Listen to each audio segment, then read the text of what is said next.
नमस्कार, सगरमाथा विशेषमा स्वागत छ। म कृष्ण तिमल सिन्हा।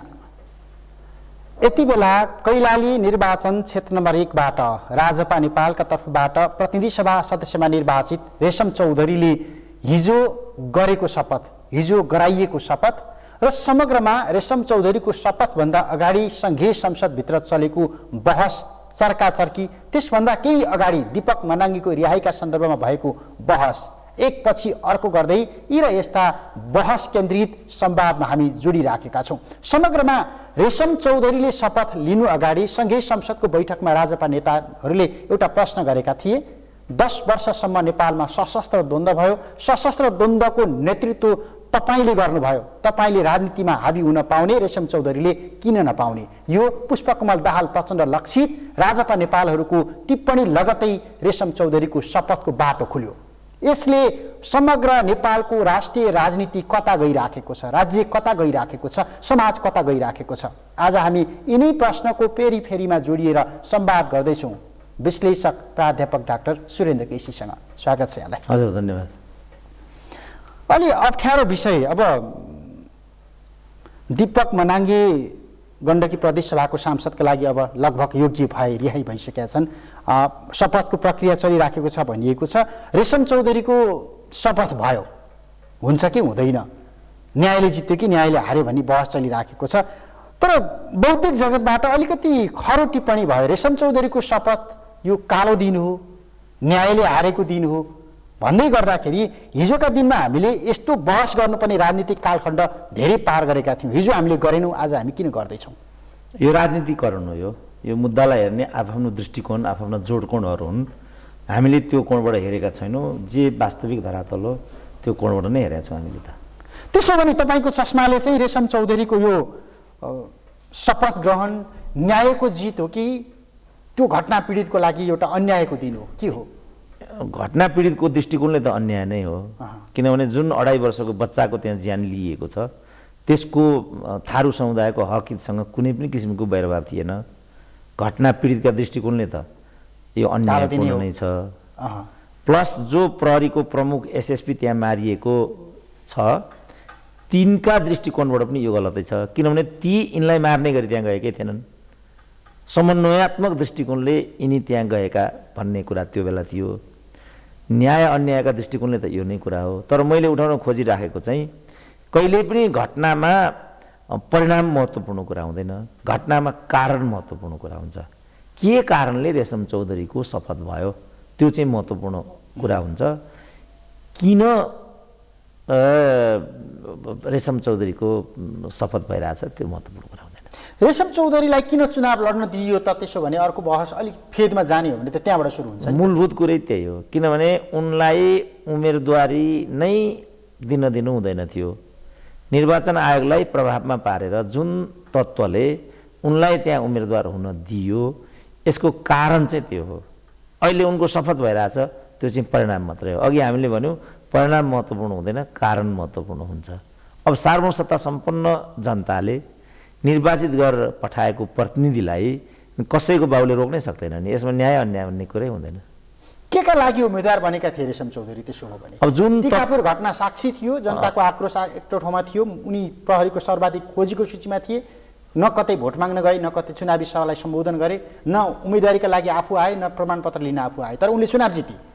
त्यसरी हेर्दा बबन ठाकुर भन्ने पनि, बबन सिंह भन्ने नि पहिला गौतरबाट जितेर आएको थिए। उनीमाथि 25 जना कि 24 जना माओवादी कार्यकर्ताको ज्यान लिएको आरोप थियो र त्यही पार्टी अहिले यहाँ सत्तामा छ।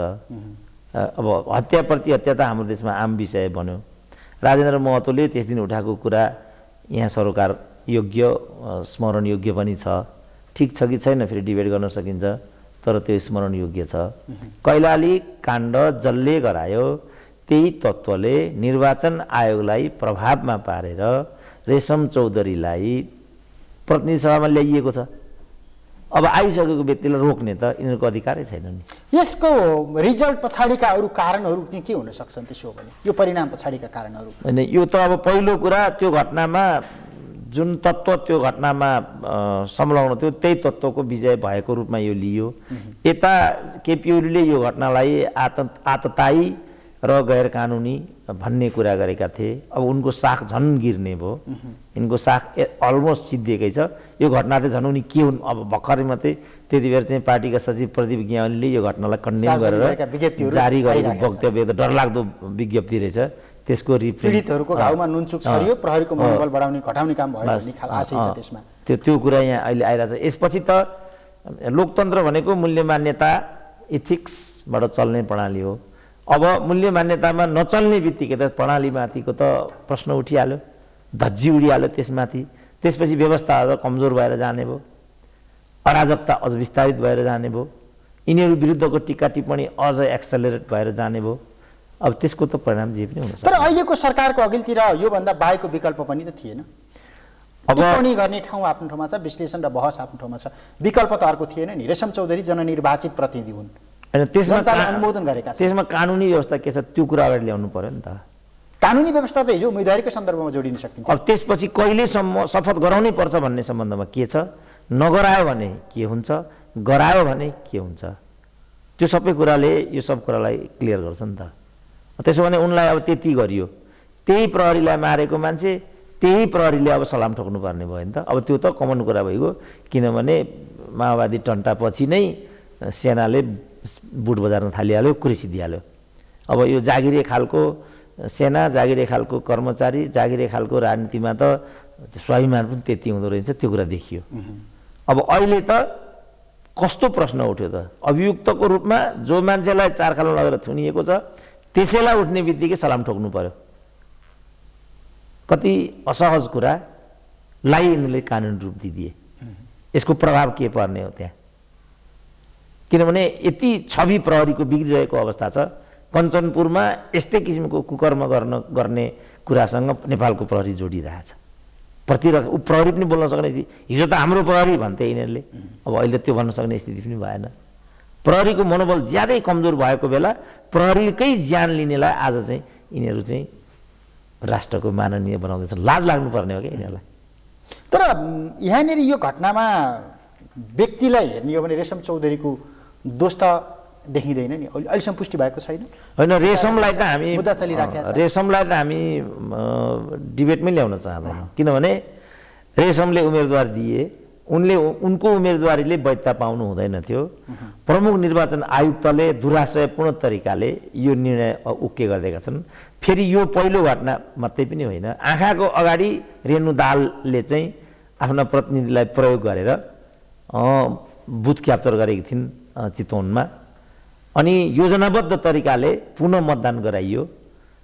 त्यो मतदान गराएको कुरा गैर कानुनी हुँदाहुँदै पनि कानुनी हो भनेर सदर गर्ने व्यक्तिलाई प्रधान न्यायाधीश बनाउन दीपक राज जोशीलाई बलिको बोको बनाइयो। योजनाबद्ध छ नि त यो देशमा। अब तपाईँ बौद्धिक इत्यादि अघि भन्नुभयो नि, अब यी राम कहानीवाला एक शब्द बोल्दैनन्, किन जम्मै पार्टी छन् त नेपालको बौद्धिक मिडिया नागरिक समाज जति पार्टी छन् त मैले कुनै अर्को अङ्ग नै देखाएको छैन नेपालमा। उसले चाहिँ ठिक आवाज दिँदैन। अब यो गर्नाले अब मिडियालाई राजनीतिकरण नगर, बौद्धिकलाई राजनीतिक नगर हामी भन्थ्यौँ। अब मिडियाले बोले पनि यो फलानु पार्टीको भनिदिन्छन्, बौद्धिकले बोले पनि यो फलानु भनिदिन्छन्। अब न्यायको मुद्दा नै अब विचलनमा जाने भयो कि भएन त। यही कारणले जस्तो कर्मचारीको कुरा पनि यही थियो, कर्मचारीलाई राजनीतिकरण नगर, प्रहरीलाई राजनीतिकरण नगर, न्यायालयलाई राजनीतिकरण नगर भन्ने हाम्रो विषय थियो नि त। कोही केही पनि मानेन नि। अब न्यायाधीश बोलोस् त अब कसैले पनि मान्दैन, न्यायाधीश दिएको नै हाँस्छन् अब नेपालमा। बौद्धिकलाई त यिनी सबभन्दा काम नलाग्ने बौद्धिक हुन् भन्थे, मिडियाको पनि कुनै साख थिएन नेपालमा। किन यिनीहरूले योजनाबद्ध यतिको साख गिराइदिएपछि त अब यिनीहरूको चाहिँ हालिमहल्ला तपाईँ आज देख्नु भएन पत्रिकामा सबै प्रतिनिधि सभाका सांसदहरूका जुन सहायक छन् ती जम्मै भानिज, ज्वाइँ, जेठान यस्ता छन्। लाज लाग्नु पर्दैन अलिकति? तर लाज लाग्छ त यिनीहरूलाई। यो पत्रिकाले हाम्रो बदनाम गराएको भन्थे अस्तिको दिनसम्म। लौ त भन्यो पत्रिकाले आज जम्मैको नाम निकालिदिएछ। 150 जनाभन्दा बढी, कि भान्जो, कि सोल्टो, कि ज्वाइँ, कि जेठान, कि को, कि यस्तो छ। अब यिनीहरू नै जब लाजको कुनै सीमा राख्दैनन् भने अब यो देशमा लजाउने कसले? खालि सिम्पल चाहिँ रेशम चौधरीले मात्रै। यो तरिकाबाट यिनीहरूले चाहिँ थिति बिगारे। अब यो जस्तो गण्डकी प्रदेशमा पनि गएर ठोक्किने भयो अब प्रदेश सभामा। अब यो चाहिँ एक हिसाबले यो सायद दीपक मनाङेको लागि मञ्चन गरिएको हो कि भन्ने पनि देखिन्छ। अब दीपक मनाङ्गे प्रकरणमा फेरि न्यायालय जोडिएको छ। दीपक मनाङ्गेलाई फेरि यिनीहरूले यति दुःख दिए कि लगातार 10 वर्षदेखि दीपक मनाङ्गेलाई यिनीहरूले लखेटिराखेका छन्। यदि दीपक मनाङ्गे विवादास्पद हो भने उनलाई कानुन बमोजिम कमसेकम दरो कारबाही हुनु पर्यो। होइन भनेदेखि त एउटा नागरिकलाई त त्यो गर्नु त उचित हुँदैन थियो नि त। यही मान्छेलाई छानेर फेरि यिनीहरूले उम्मेदवारी दिए, अब जितेर आए। अब सार्वसत्ता सम्पन्न जनताले मतद्वारा विजयी बनाएको उम्मेदवारलाई यसरी नै लखेट्ने अधिकार त अर्को निकायसँग त हुँदैन होला। झुकिएर यो सम्बन्धमा भएको फैसला नहेरिकन निर्णय गरिएछ भनिरहेको छ अदालतले। हाम्रो देशको न्यायालय यस्तो छ, झुकिएर कुनै पनि मुद्दाको हारजित निदो गर्छ भनेपछि न्यायालय कहाँ छ त? हामीले प्रहरीको कुरा गरिहाल्यौँ, बौद्धिकको कुरा गरिहाल्यौँ, म आफै बौद्धिकमा भएँ, मिडियाको कुरा गरिहाल्यौँ, तपाईँ आफै मिडिया हुनुभयो, के बाँकी रहथ्यो यो देशमा? अब हामीसँग अलिकति सुशासन र पारदर्शिता जवाफदेहिताको प्रश्न अलिकति बाँकी छ। त्यो चाहिँ मरेको छैन कि भन्ने एउटा ती कुरा त यसमा छँदैछन्। ती कुरा त यसमा चाहिँ आकर्षितै छैनन्। पारदर्शिता पनि छैन, जवाफदेहिता छैन भन्ने कुरा भइहाल्यो। अब पारदर्शिताकै कुरा गर्दाखेरि त जस्तो वाइट बडीकै कुरा आइराखेको छ, वाइट बडीमा के भएको तपाईँ हामी नै भन्न सक्दैनौँ, किन पारदर्शी छैन त्यहाँ। सुशासन भन्ने त कुरै छैन। आज चाहिँ हिजो चाहिँ उपसमितिले वाइट बडी सम्बन्धमा प्रतिवेदन दियो, राज्यले नै म मान्दिनँ भन्यो। जनताका प्रतिनिधिले दिएको प्रतिवेदन नै म मान्दिनँ भन्छ र त्यो उसको अस्तित्व हुँदाहुँदै सरकारले अर्को समिति गठन गर्छ भने अनि कसलाई मान्यता यो देशलाई? सुशासन भनेको यही हो त। जनताका प्रतिनिधि जो चाहिँ सार्वभौम सत्ता सम्पन्न भनेर यही संविधानले भन्छ, लेख्ने नै हुन्। यसलाई अभ्यास गर्ने बेलामा उनीहरू नै यसलाई मान्दिनँ भनेर धज्जी उडाउँछन् भने सुशासन भन्ने त विषय नै छैन नि त यहाँ। यो जस्तो तपाईँ हामीले अहिले बहस गरिराखेको रेशम चौधरी एउटा पात्रको मात्रै कुरा भएन, समग्र प्रवृत्तिसँग जोडेर हेर्ने हो भने हामीले यो तहको राजनीतिक अभ्यास गर्न थालेको त धेरै भयो नि, दशक नाग्यो। दशक यताका अभ्यासलाई हामीले वैध भन्यौँ, स्वाभाविक भन्यौँ, समयको माग भन्यौँ, जनताबाट अनुमोदित भन्यौँ। अनि आजका दिनमा आउँदा यही प्रवृत्तिमाथि हामी अलिकति कटाक्ष गरिराखेका छौँ। होइन, यिनीहरूले भनेको हामीले त भनेकै छैन नि। हामीले त हिजो दलीय व्यवस्थामा गैर दलीय व्यक्तिलाई मन्त्री परिषदको अध्यक्ष बनाएर निर्वाचन गराउनु पनि कानुनी हुँदैन। संविधानवादका दृष्टिकोणले पनि, शक्ति सन्तुलनका दृष्टिकोणले पनि मिल्दैन। हाम्रो हिजो भनाइ यसमा यही नै थियो। संसारमा 2-2वटा संविधान सभाबाट संविधान बनाउने प्रणाली कहाँ हुन्छ र? यस्तो हुँदैन। हाम्रो पोजिसन त्यसमा पनि त्यही नै थियो। फेरि त्यही अदालतले एकचोटि संविधान सभाको म्याद थप्न पाइँदैन भन्छ। होइन, एकचोटि संविधान सभा चाहिँ राजनीतिक प्रश्न भएको हुनाले अदालत प्रवेश गर्न नपाउने भन्ने निर्णय गर्छ। फेरि त्यही अदालत अर्कोचोटि के निर्णय गर्छ? आवश्यकताको सिद्धान्त भन्दै एकपल्टलाई यसको चाहिँ म्याद विस्तार गर्न स्वीकृति दिएको छ, यस्तो भन्छ उसले। 2 वर्षको लागि निर्वाचित हो संविधान सभा। संविधानवादका दृष्टिकोणले जुन फिक्स्ड म्यान्डेट लिएर आएको हुन्छ, फिक्स्ड म्यान्डेटलाई चाहिँ हेरफेर गर्ने अधिकार जनताको प्रतिनिधिलाई मात्रै हुन्छ, माथिकालाई हुँदैन। फिक्स्ड हो नि त। हामीलाई 2 वर्षको लागि देऊ भनेको छौँ नि त जनतासँग। हामीले 2लाई 4 बनाउने अधिकार हामीलाई कहाँबाट आयो? तर हामीले त्यो पनि गऱ्यौँ। तर यिनीहरूले गरेको हो नि त त्यो त। जस्तो अब यही चाहिँ दीपक राज जोशीकै हामीले कुरा गऱ्यौँ होइन। प्रधानमन्त्री अध्यक्ष भएको समितिले संसदीय सुनाइ समितिको लागि नाम प्रोसिड गरेर पठाएको होइन। प्रधानमन्त्री त माथिल्लो तह हो नि त। त्यो तहले संसदीय सुनाइ समितिमा पठाएको कुरामा प्रमाणपत्र इत्यादि न्यायिक निरूपण गर्न नसक्ने लगायतका आरोपहरू लगाएर उनलाई चाहिँ अयोग्य घोषित रिजेक्ट गरिएको छ। जबकि प्रधानमन्त्रीले ओके गरेर पठाएको त्यो चिज त प्रधानमन्त्रीको अध्यक्षतामा भएको कुरा त प्रधानमन्त्रीले निर्कुल गर्ने कुराहरू, निरूपण गर्ने कुराहरू हुन् नि त। त्यसलाई पनि यिनीहरूले मानेनन्। हामीले यो पनि ठिक होइन भन्यो, किन न्यायालय सिद्धिन्छ यो तरिकाबाट हामीले भन्यौँ। अब यिनीहरूले यो तरिकाले दीपक राज जोशीलाई त लाखापाखा लगायो होइन। एउटा देशको सर्वोच्च अदालतको न्यायाधीशलाई यति बढी प्रताडित र अपमानित गर्नु भनेको मलाई लाग्छ सायद अपवाद होला संसारमा। तर अब यो खतरा कहाँ छ भने अब 4 वर्षपछि त अर्को सरकार आउँछ, त्यो बेला अर्को न्यायाधीश नियुक्ति गर्नुपर्ने हुन्छ। त्यो न्यायाधीश दुर्भाग्यले यिनीहरूकै पार्टीको मान्छे हुन्छ। फेरि दीपक राज जोशीको नियतिको पुनरावृत्ति हुन्छ। त्यो विषय कस्तो हुन्छ त त्यो बेला? यस्तो काम गर्नुहुन्छ अपरिपक्व काम। हिजै हिसाब गरेर ल्याउनुपर्छ, ल्याउने व्यक्ति न्यायमूर्ति चाहिँ विशिष्ट हुनुपर्छ। उसको समाजमा सामाजिक साख हुनुपर्छ। हामीले यी र यस्ता निकायलाई त्यो ढङ्गको राजनीतिक आग्रह पूर्वाग्रह आस्थाबाट टाढा त कहाँ राखेका छौँ र फेरि जुन परिकल्पना तपाईँले गरिराख्नु भएको छ त्यसलाई चाहिँ हामीले भनाइको मतलब त्यसलाई चाहिँ हामीले सुरुदेखि यिनीहरूले चाहिँ भैँसीको मासु जस्तो संवैधानिक निकायहरू भागभण्डा गर्छन्। लोकसेवा आयोग, निर्वाचन आयोग, अख्तियार, महालेखा नियन्त्रक, भैँसीको मासु जस्तो यी पदहरू भागभण्डा गरेर आज सबै हरेकमा जानुहोस्, लोकसेवामा जानुहोस् एउटा पार्टीको छ, फेरि भागभण्डा पनि छ। परिणाम के हुन्छ? लोकसेवा आयोगको एउटा शाखा अधिकृतको परीक्षामा कपी काट्ने श्रीमान, जाँच दिने श्रीमती, त्यहाँसम्म भयो। त्यसपछि त्यो लोकसेवा आयोगको त ठुलो शाख थियो नि त साउथ एसियामा, पार्टिसन भयो त्यहाँ, त्यसको विश्वसनीयता स्खलित भयो। अख्तियारमा या त नेताको श्रीमती लगेर राखिदिएको छ या त नेताको साडुभाइलाई लिएर राखिदिएको छ। अब त्यो अख्तियारमा कोही पनि गयो भने, तपाईँ गयो भने एउटा तरिकाले न्याय निरूपण हुन्छ, म गयो भने अर्को तरिकाले। अब चुडामणि शर्माको कुरा त्यही छ नि त, चुडामणि र दिप बस्नेतको द्वन्द्व परेको, त्यसको घानमा चुडामणि शर्मा परेको भन्ने छ। एउटा मान्छेको लाइफ बर्बाद हो नि त, किन चुडामणि मात्रै भ्रष्ट होइन नि त, हिजो पनि त्यही भयो। यो जयप्रकाश गुप्तालाई र खुम्बहादुर, चिरञ्जीवी र गोविन्द राज जोशी, चारजना मात्रै भ्रष्ट हुन् त यो देशमा, अरू जम्मै अभ्रष्ट। यी चारजना मात्रै भ्रष्ट यो देशमा, अरू कोही भ्रष्ट छैन यहाँ। हिजो एउटा चाहिँ विराटनगरकोले भनिरहेको थियो उपसचिवले, म मुनिको पिउन गाडी चढेर हिँड्छ, मलाई साइकल छैन, यसको पैसा कहाँबाट आएको? खोजनीति गर्नु पर्दैन, खुल्लम खुल्ला चुनौती सरुवा भयो परिणाम। त्यो त छँदैछ, त्यो त जसले चाहिँ जस्तो भनौँ न, यो त परिणामको कुरा गर्ने भने त सुशीला कार्कीले पनि एउटा तरिकाले काम गर्न खोजिन्, कसरी 2/3 महाभियोगको डन्डा देखाए। लोकमानले पनि आखिर त्यहाँ लोकमान छन् भन्ने एउटा मेसेज त समाजमा गएको थियो नि त, कसरी घोडामा चढेर लखेटे त यिनीहरूले। परिणाम भोग्यो। त्यसको फल के भयो? संवैधानिक निकायहरू अब निष्क्रिय र निष्प्रभावी भए, त्यसको विश्वसनीयता एकदमै क्षयीकरण भएर। नेपालका राजदूतहरूको बारेमा हामीले भनिरहेका थियौँ, राजदूत भन्ने चाहिँ मेन पावरको दलाललाई राजदूत पद दिनु उपयुक्त हुँदैन बा, नन प्रोफेसनल मान्छेलाई त्यहाँ पुर्याउनु हुँदैन भनेर हामीले आवाज उठायौँ। यी पदहरू पैसामा किनबेच गर्नु हुँदैन हामीले आवाज दियौँ। आज के भइरहेछ त? यो यति लाचार छ कि यत्रो आरोप र अप्टिक अस्ट्रेलियाको राजदूतमाथि लागिरहेको छ, यिनीहरू केही पनि गर्न सक्दैनन्, किनभने सिधै पैसामा त्यो पद किनेको छ, जसले पैसा खाएको छ त्यो मान्छे सरकारमा छ, सिधै खुल्लम खुल्ला के। त्यो कुरा यहाँबाट पनि देखिन्छ कि मलाई 33 लाख रुपियाँ खाएर चाहिँ ड्राइभर पद बेचेको हो लक्की शेर्पाले भनिरहेछ त्यहाँ। अब लगायतका मानव तस्करीका अरू श्रृङ्खलाहरू जोडिएर आइरहेको, त्यो त बिचारा यो बिचारा एकजनालाई घानमा पारेको मात्रै नि यिनीहरूले।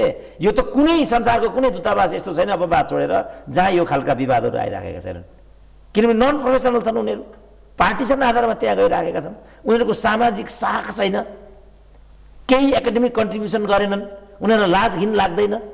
यदुनाथ खनाल, केशरबहादुर केसी, डाक्टर भेगबहादुर थापा, नामै नामै लिँदा पनि गौरवशाली चाहिँ कुटनैकहरूले चलाएको देश हो नि त यो। यसरी आज मात्रै म एउटा रामप्रसाद मानन्दर भन्ने फाउन्डर चाहिँ एम्बेसडर हुन् युकेका, 5-10वटा कन्ट्रीलाई चाहिँ उनले प्रतिनिधित्व गरेको छ, उनको बारेमा म एउटा लेख लेखिराखेको थिएँ। बाफरे, त्यो उनको बायोडाटा पढ्दाखेरि आँखाबाट आँसु आउला जस्तो हुने, त्यस्ता मान्छेले चलाएको देश हो नि त यो।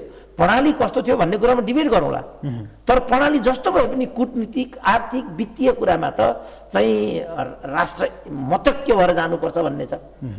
अरू कुरामा हामी डिबेट गर्न सक्छौँ, सामाजिक सद्भाव, कूटनीतिक सम्बन्ध, यस्तो कुरामा चाहिँ वित्तीय चाहिँ व्यवस्थापन, यस्तो कुरामा खेलबाड गर्न पाए, किन सबैको भाग्य भविष्य छ नि त त्यहाँ। तर अब हामीले चाहिँ समग्रतामा ती प्रणाली परिवर्तनका सन्दर्भमा यी सबै कुराहरू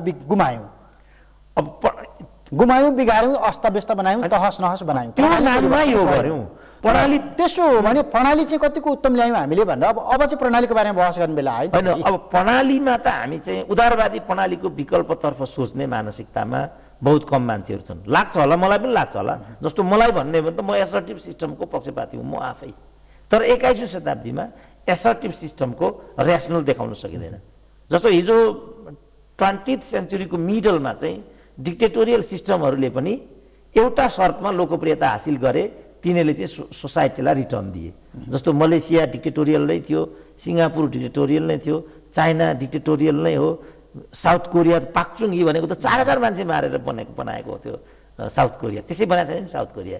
इकोनोमिक पावर बन्यो नि त साउथ कोरिया डिक्टेटोरियल सिस्टमबाट नै त्यो बनिरहेछ तर 21st सेन्चुरीमा त्यो माहौल छैन मान्छेले त्यो कुरालाई मान्न सक्दैन जस्तो म चाहिँ पावरफुल मानिलियो राष्ट्रपति भए यो देशको म एक्लै केही पनि गर्न सक्दिनँ अहिले मैले साथीहरूको साथ लिनै पर्छ यहाँ मलाई अन्तर्राष्ट्रिय समुदायले मान्नै पर्छ जस्तो नर्थ कोरियाको कुरा छ नि त नर्थ कोरिया गरिराखेको छ त केही पनि पारा एउटा भिसासम्म पाउँदैन त्यो देशले एक्लै केही पनि गर्न सक्दैन नि अहिलेको यो चाइनालाई अब अहिले आछु परिराखेको छ यो एसिया पेसिफिक कन्फरेन्स भनेको इन्डो एसिया फोरम बनाउने भन्ने कुरा त्यही नै हो त्यो तरिकाले चाहिँ यसलाई चाहिँ घेराउ गर्ने भन्ने कुरा आइरहेछ एक्लै केही गर्नुपर्ने अवस्था आयो भने अब म के गर्ने होला रुसमाथि घेराबन्दी गरिरहेछन् यिनीहरूले पोलिटिकल अर्डर र परिवेश नै त्यस्तो छ एक्लै अहिले केही पनि गर्न सकिँदैन लिबरल सिस्टमको अहिले विकल्प छैन इकोनोमिक ब्लकेट भनिन्छ जस्तो अब इरानकै कुरा छ अब साउदीमै छ चलिराखेको छ साउदीको छेउमा छ नि एउटा कन्ट्री के अरे त्यो जहाँ अहिले ओलम्पिक हुन गइरहेछ अब आउनेमा कतार अहिले हेर्नु कतारमा लागिरहेको कतारले राम्रो व्यवस्था गर्यो भनेर सानो मुलुक हो राम्रो व्यवस्था गर्यो भनेर यिनीहरूको आँखा फुट्ला जस्तो भइराखेको छ त्यहाँ तर ऊ लडिरहेको छैन यस ऊ लडिरहेको छ विभिन्न किन उसँग पूर्वाधारहरू भएको हुनाले तर एक्लै त फेरि त्यहाँ पनि केही गर्न सकिँदैन त्यसकारण सिस्टमको बारेमा डिबेट गर्न सकिन्छ तर विकल्प हुन सक्दैन त्यसकारण हामी यिनीहरूसँगै हामी किन बढी आशावादी भइरहेछौँ भने तिमीहरू ठिकसँग शासन गर न बाबु हाम्रो भन्ने तर्क त्यहाँ छ तिमीहरू ठिक डेपुटेसन गर राइट म्यान राइट प्लेस गर रिवार्ड एन्ड पनिसमेन्टको व्यवस्था गर यति त गर र तिमी प्रणालीमा जाऊ डेमोक्रेटिक सिस्टमको प्रणाली भनेको चाहिँ एकाउन्टेबिलिटी मेरिटोक्रेसी र ट्रान्सपरेन्सी हुन्छ भन्ने छ यी तीनटा कुरा अवलम्बन गर जसले यो चिज गर्दैन त्यसलाई चाहिँ तिमी रिवार्ड एन्ड पनिसमेन्टमा जाऊ गर्दा नजवाबदेहिता रह्यो पारदर्शिता रह्यो अब त्यसको घानमा अहिले भनौँ न ल अब यिनीहरू त्यो किन गर्दैनन् जवाबदेही किन हुँदैनन् पारदर्शी किन हुँदैनन् भने वाइट बडीमा यिनीहरू आफै सम्हाल्न छन् रेशम चौधरीलाई यिनीहरूले आफै त्यहाँ पुर्याएको हो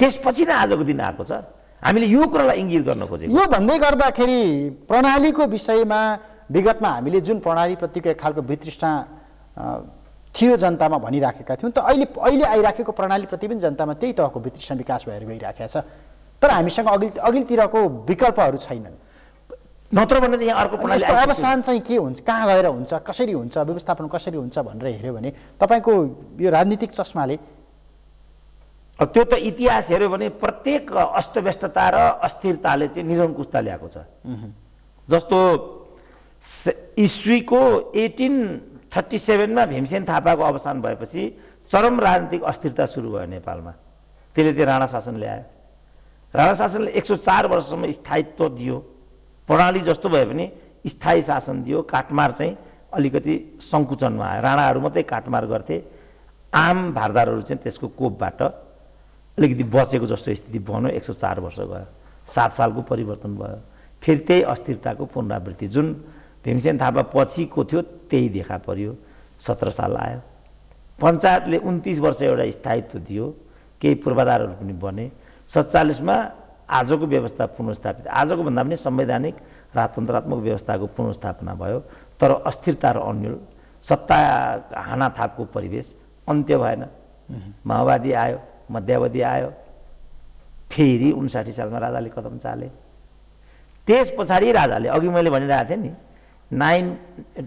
20th सेन्चुरीको जुन ग्लोबल पोलिटिकल अर्डर जस्तो थियो 2060 को दशकमा स्थिति त्यो थिएन राजाले जबरजस्ती गरे ठ्याक्कै 17 सालको बाटो लिए परिणाम राजतन्त्रै गइदियो छैन नि त बाटो ट्रायलबाट हामीले हेर्यौँ नि जस्तो अघि मैले मलाई भने नि जस्तो मै प्रधानमन्त्री भएन म एसर्टिभ शासनको किनभने 1 lions rule is better than 100 mouse reign भन्छ क्या फ्रान्सको सन्दर्भमा 100वटा मुसाले शासन गर्नुभन्दा एउटा सिंहले शासन गरोस् बरु किन जनताले दुःख पाउँछ नि अब अहिले यहाँ हेर्नु त यहाँ हेर्नु यहाँ चुइक्कै कसैले केही नै गर्न सक्दैन यहाँ पानी आउँदैन केही आउँदैन शान्ति सुरक्षा छैन प्रधानमन्त्रीलाई कसैले टेर्दैन सेनालाई कसैले टेर्दैन प्रहरीलाई कसैले टेर्दैन मात्रै होइन प्रहरी आफै अपराधीको सँग जोडिएको सिपाही जस्तो छ भइराखेको छ त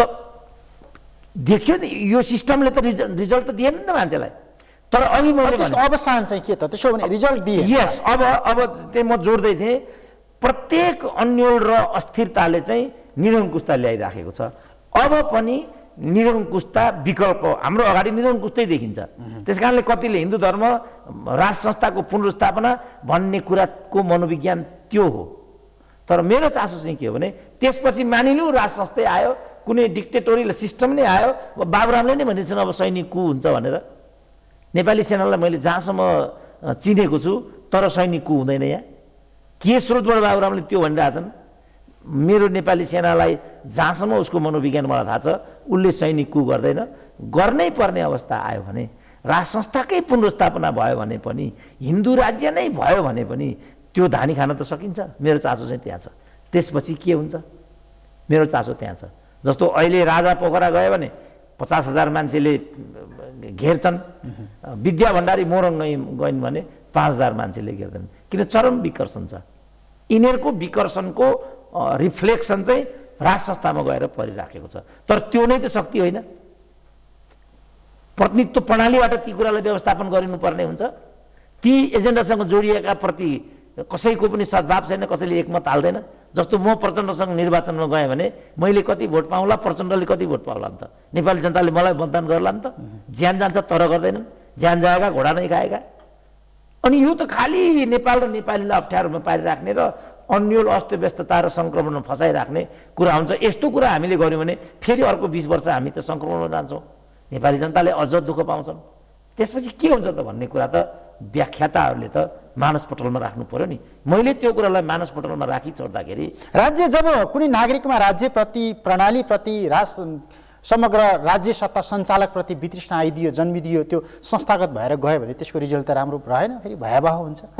त्यही क्युमुलेटिभ एउटा त्यो ढङ्गको एउटा परिवेशमा गइराखेका छौँ। त्यो पक्का कुरा हो। किनभने कोही पनि मान्छे अहिले चाहिँ सन्तुष्ट र आश्वस्त हुन सकिरहेको छैन। अब अहिले नि तपाईँ सोसियल मिडिया पनि सोसियल मिडिया एउटा ठुलो एउटा साइट बनिरहेको छ अहिले तपाईँको विचार फ्याँक्नको लागि। सोसियल मिडियामा तपाईँले हेर्नुभयो भनेदेखि अपवाद बाहेक अन्यले अहिलेको सरकारलाई कन्डेमै गरेको देखिन्छ। जो चाहिँ 6 महिना अगाडि कन्डेम गर्नेले त्यहाँ बाँच्नै गाह्रो हुन्थ्यो। कसैले पनि कन्डेम गर्यो भने सारा फलोवरहरू लागेर त्यसलाई घेर्थे। अब अहिले कसैले पनि कन्डेम गरेन भने त्यसलाई थुक्छन्। त यसबाट पनि एउटा फिलिङ त त्यहाँ देखा पर्छ। त शासकहरूले त्यो चिजलाई चाहिँ ध्यान दिन सकिरहेका छैनन्। आश्चर्य के छ भने उनीहरू यस्तो कुरामा किन संवेदनशील र जवाबदेही हुँदैनन्? डेमोक्रेसीलाई, सामाजिक कन्ट्राडिक्सनहरूलाई इग्नोर गरेर शासन गर्न सकिँदैन। अहिलेको विश्व त्यहाँ छैन। ट्रम्पलाई कति गाह्रो भइरहेछ। शासकहरूले जहिले पनि जिम्मेवार हुनुपर्छ र कमभन्दा कम बोलेर कोठाभित्र पसेर पोलिसीद्वारा चाहिँ, एक्सनद्वारा चाहिँ आफ्नो खुबी देखाउनुपर्छ। अब अहिले त यहाँ आएर त मन्त्रीहरू कुदेका कुदैछन्। राज्यको सबभन्दा ठुलो पैसा विदेश भ्रमण गइराखेको छ। प्रधानमन्त्रीको कामै रिबिन काट्ने छ। किन रिबिन काट्नुपर्ने? प्रधानमन्त्रीले रात दिन किन बकबक गरेर बोलिरहनु पर्ने? प्रधानमन्त्रीले प्रवक्ता नियुक्ति गरेको छ, प्रवक्ताको काम हो नि त्यो त। तर प्रवक्ता यस्तो छ फेरि कि गर्यो कि 10जना साथीहरू घुमाइदिन्छ उसले। राष्ट्रपतिले जुन 18 करोडको गाडीको कुरा थियो त्यो कुरा निकाले। आम मतदाताहरूले के राष्ट्रपतिले साइकल चढ्ने भन्न खोजेको? हामीले साइकल चढ भने हो र? हामीले त मितव्यय हो भनेको त। सर्वहारा वर्गको नेत्री भन्ने, 18 करोडको गाडी चढ्छु भन्ने, हेलिप्याड चाहिन्छ भन्ने, अनि चाहिँ हेलिकप्टर 1.5 अरबको किन्छु भन्नेको के अर्थ छ? किनेर हिजो कहाँ कृषि क्षेत्र अनुगमन गर्नुभयो हेलिकप्टरबाट प्रधानमन्त्रीले भन्ने समाचार आइरहेको छ। त्यो त आइसकेको छ कि छैन? यिनीहरूले उडाएको मात्रै हो कि? सामाजिक सञ्जालमा तस्बिरसहितका फोटोहरू आइसकेका छन्, समाचार आइसकेका छन्, प्रयोग गरियो हेलिकप्टर। अब हामीसँग समय सक्यो लगभग। रेशम चौधरीको प्रसङ्गबाट हामी शीतल निवासमा गएर टुङ्ग्यौँ। समग्रतामा हामी अन्यलग्रस्त अवस्थाबाट, त्यही कोर्सबाटै अरू केही समय यसै गरी जानुपर्छ। तपाईँको राजनीतिक विश्लेषण त्यही भन्छ संक्षेपमा। यो त चाहिँ अफगानिस्तान हुने हो कि सामाजिक द्वन्द्वहरू बढ्ने हुन् कि सिके राउतको कुरा के हुन्छ भन्ने रूपमा समस्याहरू उठिराखेका छन्। त यसलाई हामीले ठिकसँग चाहिँ व्यवस्थापन गर्न सकेनौँ भने सङ्क्रमणको कुरा दोहोरिने हुन्छ। किनभने सामाजिक अन्तर्विरोधहरू, माओवादीले उठाएका मुद्दाहरू पनि यथावत छन्। जातीय मुद्दा र चाहिँ मधेसवादका क्षेत्रीय मुद्दाहरू पनि यथावत। कुनै मुद्दाको पनि पर्मानेन्ट सोल्युसन भएको छैन र यो संविधानलाई अधिकांश समूहले चाहिँ ओन गरिराखेका छैनन्। जब तपाईँ संविधान पथप्रदर्शक सिद्धान्त नै संविधान हुन्छ त्यसलाई नै तपाईँले स्वामित्वमा लिइरहनु भएको छैन भनेपछि त सामाजिक अन्तर्विरोध बरकरार छन्। जबसम्म सामाजिक अन्तर्विरोधहरू बरकरार रहन्छन् तबसम्म त सुशासन र स्थायित्वको कुरा त परिकल्पना गर्न सकिँदैन। मैले त त्यही ठाउँमा हामी छौँ। यसलाई हामीले चिर्नु पर्नेमा किन हो पनि प्रधानमन्त्रीले त्यतातिर थोरै पनि ध्यानाकर्षण दिइरहेको पाइँदैन। यो भन्नुपर्दा चाहिँ मलाई एकदमै अन्योलग्रस्त एउटा नेपालको नै परिकल्पना चित्र चाहिँ मेरो दिमागमा आएर हुन्छ। समय र संवादलाई धन्यवाद। धन्यवाद। दर्शक सगरमाथा विशेषको आजको समय सकियो। आज हामीले राजनीतिक विश्लेषक प्राध्यापक डाक्टर सुरेन्द्र केसीसँग संवाद गऱ्यौँ। समग्रमा कैलाली निर्वाचन क्षेत्र नम्बर 1 बाट प्रतिनिधि सभा सदस्यमा निर्वाचित राजपा नेपालका तर्फबाट रेशम चौधरी, जसलाई शपथ खुवाइयो र शपथपछि दिल्ली बजार कारागारमा चलान गरियो र रेशम चौधरीले प्रश्न उठाएका छन्, यो मैले लगाएको सांसदको लोगोको मर्यादा छ कि छैन? यो लोगो लगाइसकेपछि म कारागारमा बस्ने हो कि संसद भवनमा जाने हो? यो रेशम चौधरीले उठाइराखेको प्रश्न र समग्रमा रेशम चौधरीलाई कुन पृष्ठभूमिमा उम्मेदवारी दिनका लागि वातावरण सहज गरियो र रेशम चौधरी चुनाव जितेर आइसके पछाडि जेलमै रहेको समयमा अहिले जुन पृष्ठभूमिमा शपथ ग्रहणको तारतम्य मिलाइयो, कतै यो दीपक मनाङ्गीको प्रकरणसँग गएर जोडिने पो हो कि? यही आशंकाका बीचमा हामीले आजको संवादको भिट मार्यौँ। समय अनि संवादका लागि प्राध्यापक डाक्टर सुरेन्द्र केसीलाई फेरि पनि धन्यवाद दिन्छु। नेपालको पहिलो न्युज च्यानल सगरमाथा टेलिभिजन हेर्दै गर्नुहोला।